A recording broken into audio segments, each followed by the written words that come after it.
Well, good morning, everybody, and welcome again to Rockaway Fridays with the Wave. I'm Mark Healy. I am the editor-in-chief of the Wave, which is Rockaway's newspaper, since 1893. It is a rainy Friday. It's been raining for a couple of days. It's certainly not the greatest day out there, but certainly it's a great day to, have a cup of coffee and get the paper. And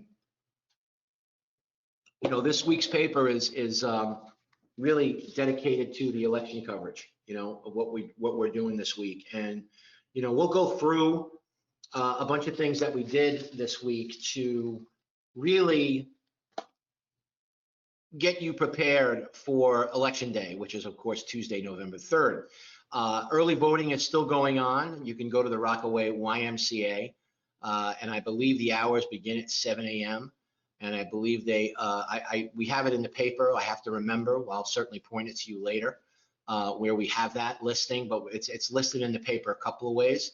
But certainly it's something that we want folks to vote, and I think that people have looked to the Wave in the past for our endorsements. People have looked to the Wave in the past to ask us who you should vote for.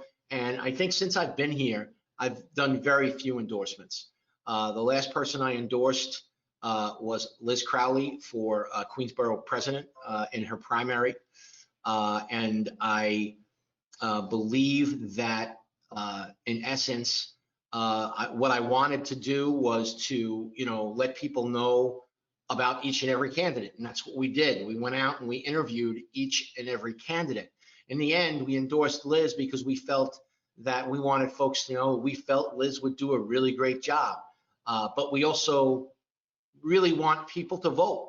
And at the end of the day, that's what matters. So this time around, not just for Queensborough president, not just for New York State Senate, not just for the New York State Assembly, we want people to make your own choices. So for us to do that, we have to do our jobs, and we have to make sure that you get a picture of the candidate. So let's start taking a look. So this is this week's front page. And I want to draw people, before we get right to the election stuff, which I think is really important, I do want people to take a look at what we're doing this week with the paper, and that is the Eat Out on Us program.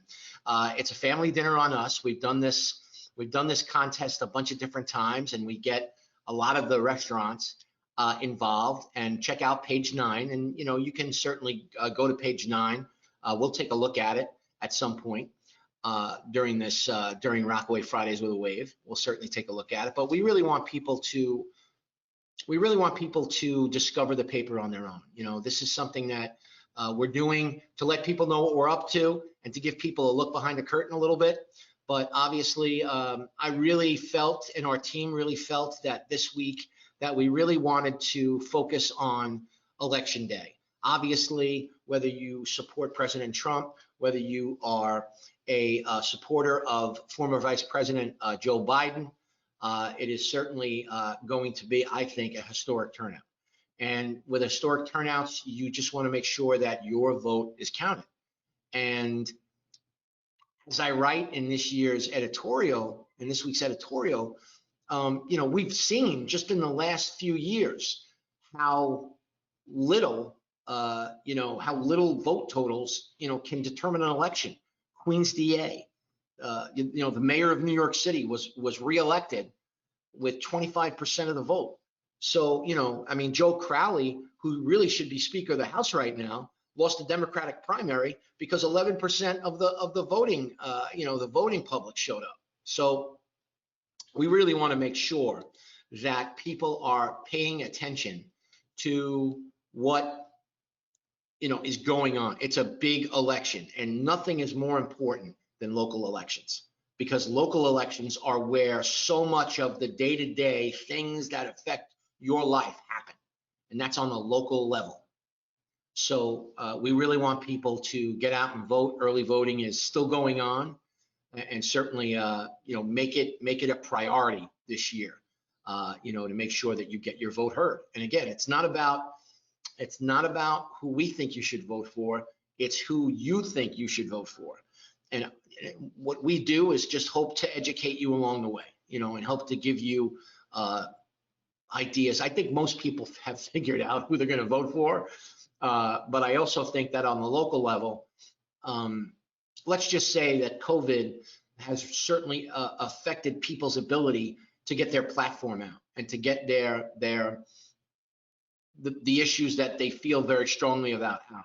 And we hope that we were able to amplify what these different candidates, certainly were all about. Our election coverage does begin on page 4, which is our editorial. Another great illustration by Tom Kerr. We've got some great letters this week as well as an official point of view from James Sanders Jr., the state senator. He, along with Congressman Meeks, are both running unopposed, and we'll get to that a little bit later, how we feel about that. But I wanted to bring everybody's attention to one special event that we are, the Wave will be a part of on Tuesday night, election night, and that is a very special event on QPTV1. It's going to be election 2020 QPTV. Walter Sanchez, who is our publisher here, Victoria Schneps, Tom Gresh from the Queens Chamber of Commerce, Gail Lewis, Dr. Peter Sales, Norrin Omar. Certainly is going to be a big night, wall-to-wall coverage. And if you see my name all the way down here, I will be part of the coverage along with Shane Miller, who's the managing editor of the Queens Ledger Group, Jamie Faye Bean, who's the director of Sunnyside Shines, Nancy Martinez from Rockaway East Merchants Association, and Harkarat Singh, who is a journalist with JUS Broadcasting in Astoria. So there's going to be analysis. There's going to be, we're going to talk about, how the night is unfolding, and certainly going to be something that, I'll be on, I believe, at 9 o'clock. But it's going to be a big event. Certainly, it starts at 8, Tuesday, November 3rd, 8 p.m. These are the channels, by the way: Spectrum Channel 34, 1995, RCN Channel 82, and Verizon Channel 34. There's going to be a live call-in number. I'll use my radio voice now: 718-460-9802. That is the live call-in. I hope folks will call in. I hope folks will ask questions. But I really wanted to let people know about this event that the Wave is going to be part of on election night on QP TV. Now, getting to our election coverage, I wanted to show people something. First, I wanted to show them an email that I got this week after we had shared one of the interviews that we had done. And Margaret from Bell Harbor, and I want to read this to you because I think it's a great starting point for what we are all about here at the Wave, and what I deem to be, just great interaction with our readership.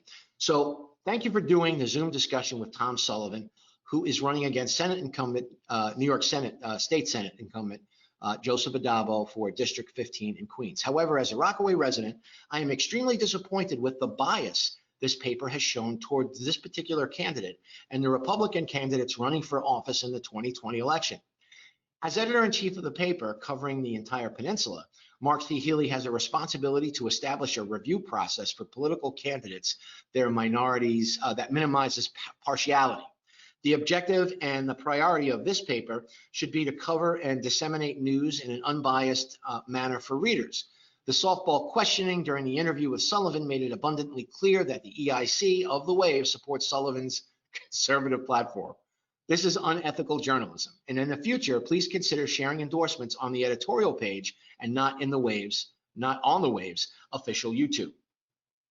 Okay, Margaret, I thank you for your letter. I don't necessarily agree that I showed any more partiality to Tom Sullivan than I did to Joseph Adabo or to Stacey Fefer-Amato or to Donovan Richards or to Khalil Anderson or to Joanna Ariola or to any of the candidates that were running for office. But maybe my genuine like for Tom Sullivan came through in the interview. I wonder if, Margaret, if you've watched any of the other interviews I've done, because I've been accused of similar things with other candidates from other parties. I think that in the course of the conversation with Tom, maybe my genuine like for him did kind of make itself known. But I do like Tom. I like Joe Adabo. I like Stacey Pfeffer-Amato. I like Donovan Richards. I have a relationship with the people that are the local politicians, and I've also cultivated a relationship with people that are running for office, because they have to feel that they can come to the wave and then they can speak their minds. It's not about what I think. It's not about what the paper thinks. This is the opportunity for them to say what they think, to again, to talk about the things that they stand for. The point is that if you agree or disagree with what Tom Sullivan has to say, then you're either going to vote for Tom Sullivan or you're going to vote for Joe Adabo. And I think that the questions that I asked Tom, and look, folks, you be the judge, but I'm pretty sure that I asked a lot of the same questions of Tom Sullivan that I asked of the other candidates. And to prove, not to prove my point, but I don't know if people are even aware. And certainly if you are on our website every day, you see these little icons over here. Well, one of the icons is for our YouTube channel. So if I hit that, it's going to bring me to our YouTube channel. And the YouTube channel has our interviews that we do. It has the coverage that we do, whether it's a video from the NYPD, where we're looking for a suspect, or our Rockaway Fridays with the Wave. Here's last week's. Yes, we did go cover the Republican candidate forum last week, but we did it because we were invited. The Democrats, as far as I know, didn't invite us to cover any kind of Democrat candidate forum. And if we had, we'd be there, because we're everywhere. We go to everything. As you can see from this week's paper, we did a lot of different, we attended a lot of different Zoom meetings, whether it's the 100th Precinct Community Council, the Department of New York City Department of Planning gave the WAVE editorial board a special flood resiliency workshop. So here you come to our YouTube page, you can see the Stacey Pfeffer-Amato interview. You can see the interview we did with Joanne Ariola, the interview that we did with Joseph Adabo, Donovan Richards, Khalil Richardson, Khalil Anderson will all be available later today. We'll get all those uploads ready. But our concentration this week was on getting the paper finished. And we also, for people that aren't aware, we also have a podcast. And when you go to the podcast, on our menu on our front page, you just open it up, and it'll take you to our podcast. And if you look at the podcast, we have our Joe Adabo interview is here. Our interview with Tom Sullivan is here. Stacey Pfeffer-Amato, Joanne Ariola. When we did our interview with the new Deputy Chancellor for the Department of Education, when we were talking about Rockaway beaches, there's a lot of stuff here, interviews that you can check out on our site. And certainly the website, the podcast is available on Apple, on Spotify, and on Google Podcasts. So if you subscribe to any of those services, Spotify, Apple, or Apple Podcasts, or Google Podcasts, you can get Riding the Wave with Mark Healy, me, on any of those on any of those channels.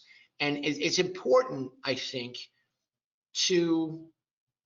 it's not important for you to agree with us, right? It's not important for you to agree with us, but it is important for you to go out and see what it is that we're doing. And that's why we are so, I don't want to say adamant, but that's why we are so grounded when we say, that we're doing the same thing with everyone. And if you read today's commentary, and I did this week's editorial coverage for this year as a commentary, because I wanted people to know exactly what we thought about the process. We thought that if you go into this story that we did here on Election Day, we did a treatment of all the different people that are running.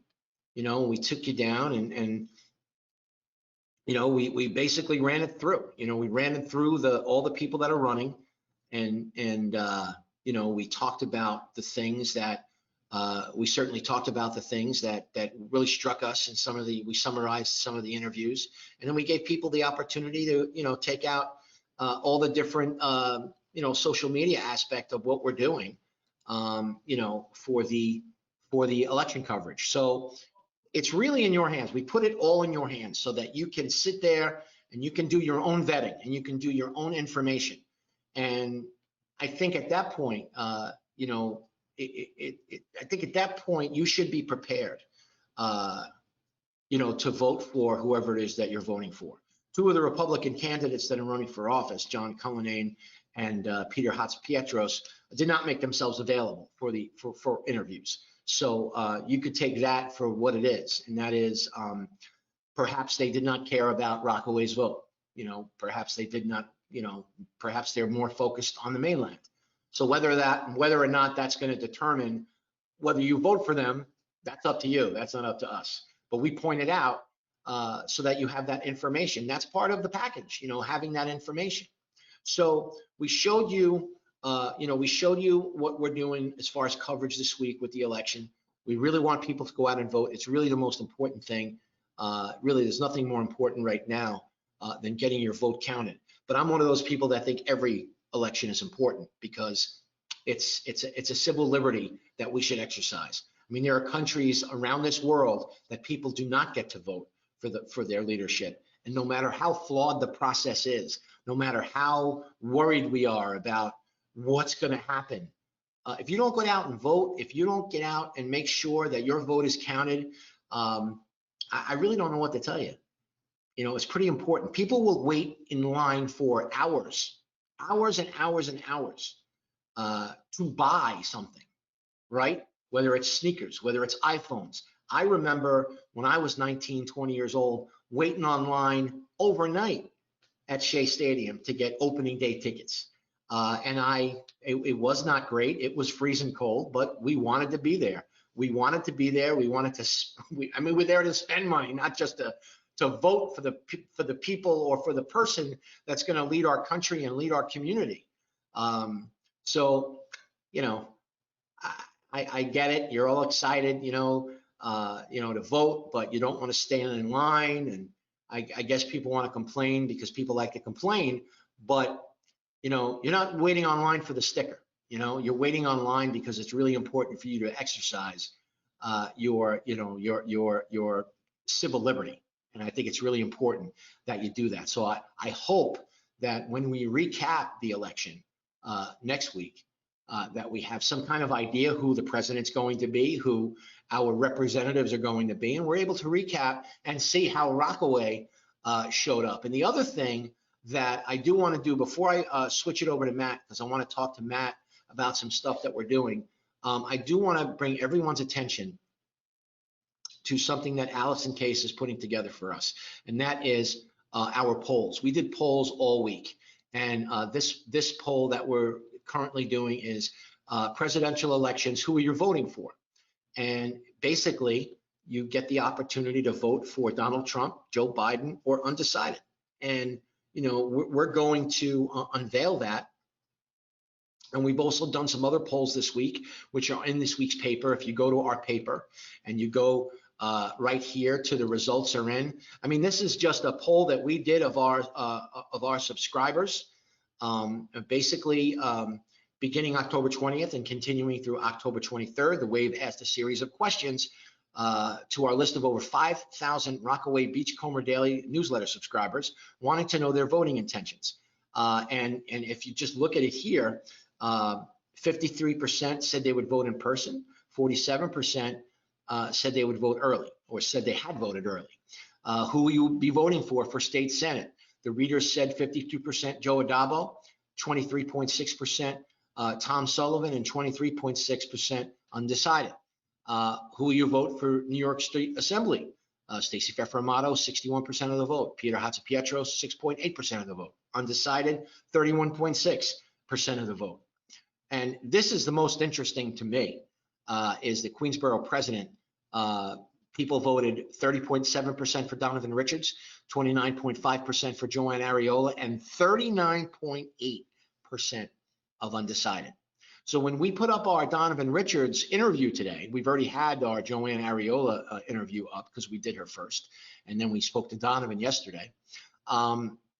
People, that 39.8% of undecided Rockaway voters is a really interesting number. It really is to me.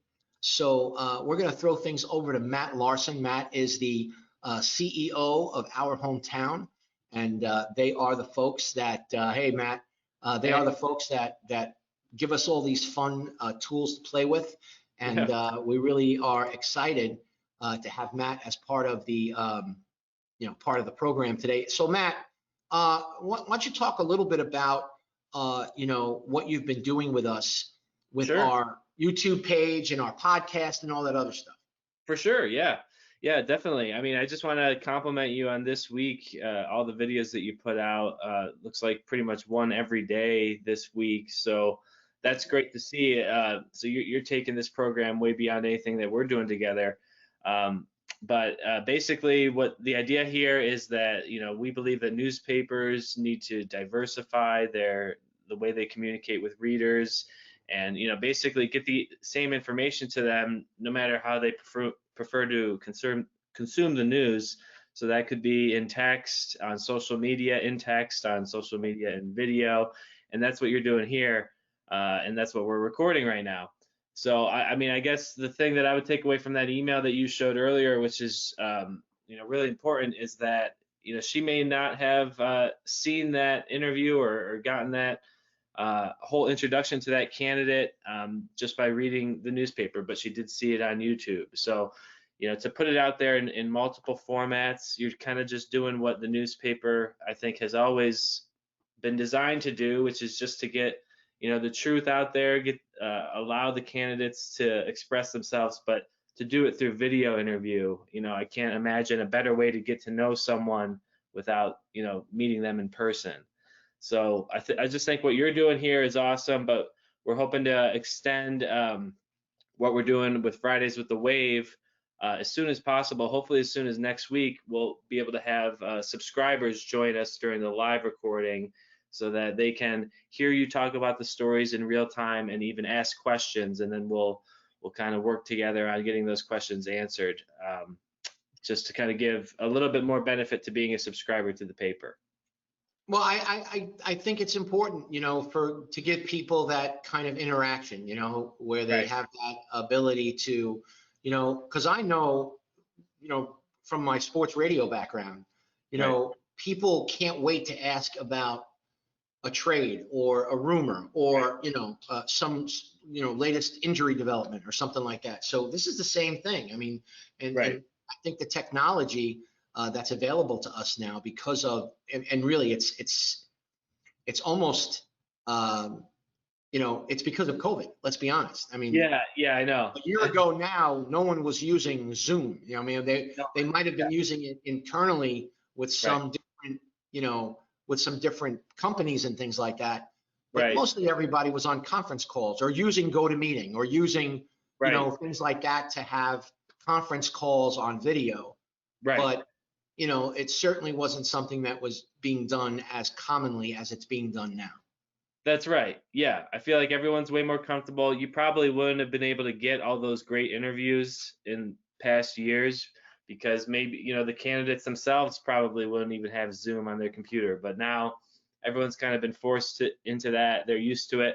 And I'm hoping that the subscribers will be, open to conversing through the chat on our go-to webinar, because that's how they would be able to ask questions next. So yeah, we're also we want people to certainly exercise that live capability. But we also, if people aren't going to be around a Friday morning at 9 o'clock, we also we also want to give them the opportunity during the course of the week, to send us questions. If they have questions, we'll read them on the air. We'll try to answer them to the best of our ability. But also, if you send me an email to editor@rockawave.com, that's EDITOR rockawave, ROCKAWAVE.com. I will certainly, if you put in the subject line, Rockaway Fridays, we will definitely read your question on the air because we want to certainly provide that service. Right. Yeah, just like we did earlier. And yeah, so then that way people can interact with the wave over time. They still get the lot. The video is going to be out there forever, but if you can join us live during the recording, then you can get your answer right away. So yeah, and it's live, so I might say something stupid and right, get myself canceled. It's very possible. Right. Anyway, we're the only ones hey, that Matt, hear. thank you so much, buddy, for being on with us today and for all the help that you give us during the course of the week and in setting up everything and allowing us really to be Rockaway's paper of record. Thank you so much, buddy. Sure thing. Thank you, Mark. Thanks for having me on. See ya. All right, thanks. And then one last thing, that we really want to talk about, and we really want to make sure that people, are aware of, and the early voting again is going to be Saturday, tomorrow. Well, today, Friday, October 30th, is going to be. The hours are from 7 a.m. to 5 p.m. on Saturday, 7 a.m. to 4 p.m. on Sunday. Today and tomorrow, 7 a.m. to 5 p.m. at the Rockaway Y on Rockaway Beach Boulevard in Arverne, and 7 a.m. to 4 p.m. on Sunday. So you have 3 days to get early voting in. And depending on the people that we've talked to, because we covered, over the weekend where the lines were around the block, and we wanted folks to see that, people were excited about being online, but we also wanted people to know about the fact that lines are getting better, and it's not just about election day, this week, of course, we marked the 8th year since Superstorm Sandy. And, we wanted to do a special Wave Makers this week. Carrie Murtha, who is the person that puts together Wave Makers every week. This week, we wanted to highlight Bernadette Huron McCann. And her, everybody was like, what's the job title? And Carrie basically said that she's a Rockaway warrior. And I want to share this, Bernadette is a special person, and we want to make sure that people know about why she's so special, and that's one of the reasons that she was selected to be a wave maker this week. And I just want to share this first paragraph that Carrie Murtha put together. Celtic mythology is awash with powerful women, long touted for their strength and perseverance. Those who call our Irish Riviera home can attest to the trials that have strengthened the muscle of many. Perhaps no one has navigated the challenge of Rockland's Rockaway's ups and downs more adeptly than Bernadette Huron McCann. And, I'm not going to read the whole piece to you. If you pick up the paper for any reason this week, if you don't care about politicians, and you don't care about politics, and you don't care about the election, and you want it to be over, if you pick up the paper for any reason, I want you to read about Bernadette Huron McCann. I want you to read about her family. I want you to read about the Harbor Light. And I want you to experience through this family and understand that, I always say that there are certain things that,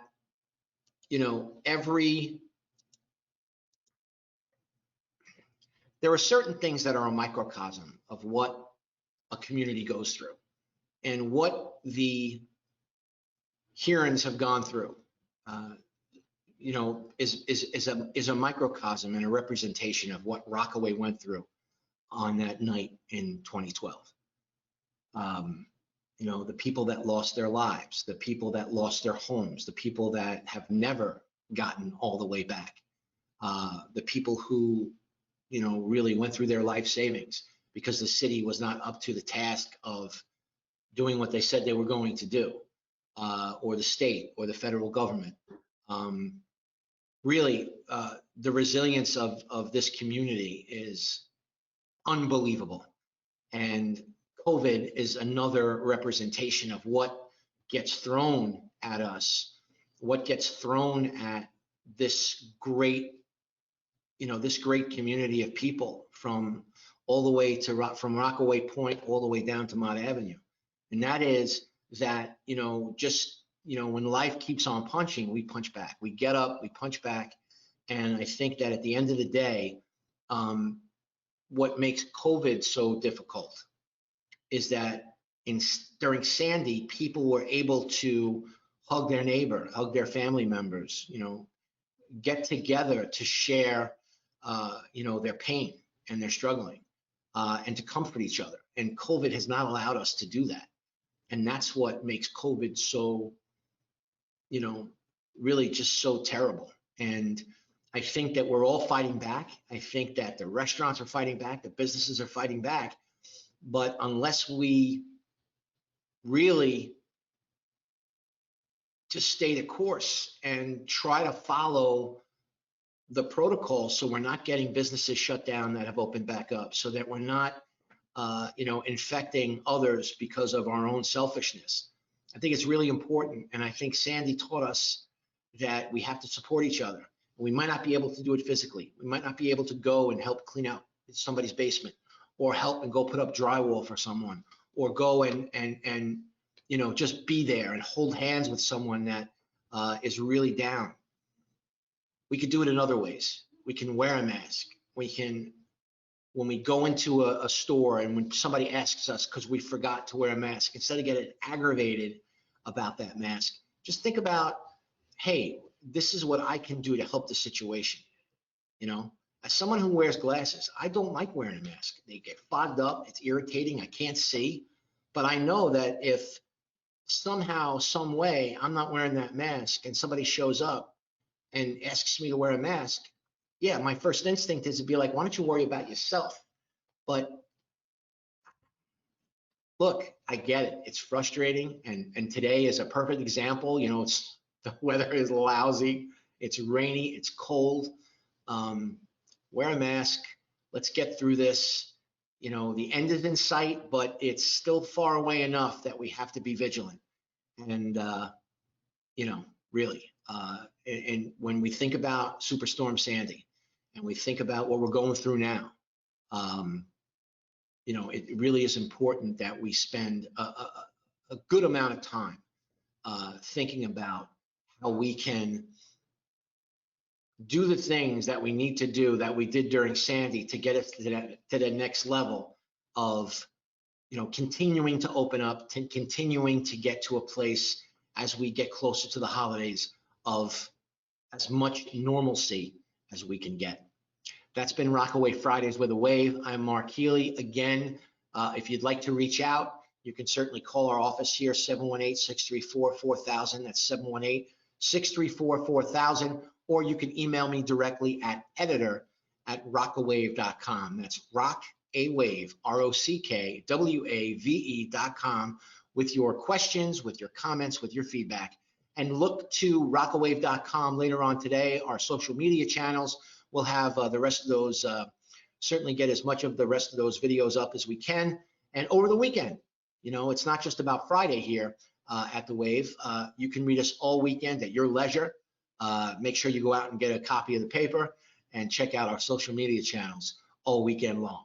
This has been Rockaway Fridays with a Wave. I'm Mark Healy. Have a great weekend, everybody, and we'll see you next week here on Rockaway Fridays at the Wave.